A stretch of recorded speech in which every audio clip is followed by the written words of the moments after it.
Hello and welcome back to the channel, Darkness to Christ. In today's video, I'm going to be explaining why Jesus came to bring a sword, and it was actually to bring a sword against religion.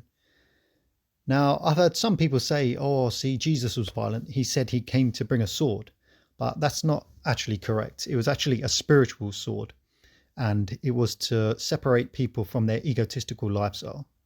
So let's have a look at what Jesus said. He said, "Do not think that I have come to bring peace to the earth. I have not come to bring peace, but a sword. For I have come to set a man against his father, and a daughter against her mother, and a daughter-in-law against her mother-in-law, and one's foes will be members of one's own household." Now, when you look at this verse without any context or not understanding the meaning, it seems like, whoa, this Jesus guy's crazy. He hasn't come to bring peace. He wants to set people against their family. If you're not spiritually aware, it sounds like it's an evil thing. But what Jesus meant is he has come to spiritually awaken you and free you from your egotistical lifestyle. And he's definitely come to bring a sword against religion. Because think about this. When people are told to be born again spiritually, they are told to free themselves from the ego. And religion is part of people's egos. So for an example, if you're born as a Christian, if you're born as a Muslim, if you're born as an atheist, or mainly as a Muslim or a Christian or a Jew, if you spiritually awaken and return to the true Father, as Jesus Christ said, and then you follow the Christ, Jesus Christ, and you follow the Father and the Christ within, you do away with religion.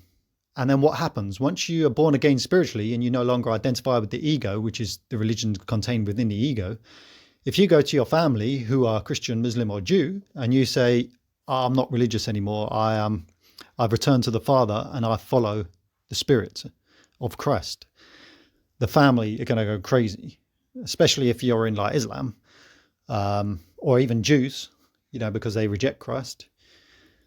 Both of those religions will be like, oh, you cannot leave the religion. This is why, like in Islam, they have apostasy laws, and you see like even fathers murdering their own children in extreme cases. Obviously, I'm talking about this wouldn't really happen in most cases, but in extreme cases, they literally murder their children because you cannot leave the religion. But it's all of the ego, and this is why Jesus Christ came to set a son against his father. He's not saying, oh, I want you to hate them. He's just saying, look, when you follow me and you return to the truth, it's not of the ego, your families are not going to like it.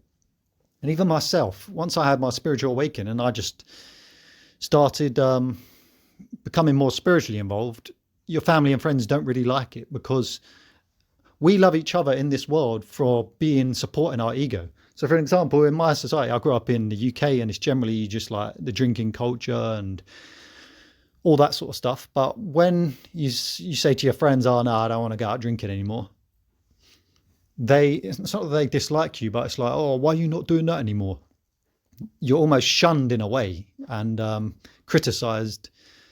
Not that they're being mean, but it's like, oh, don't drink anymore. What's wrong with you? And the same with religion. If you leave the religion, what's wrong with you? You're leaving our religion. It's almost like you become the enemy.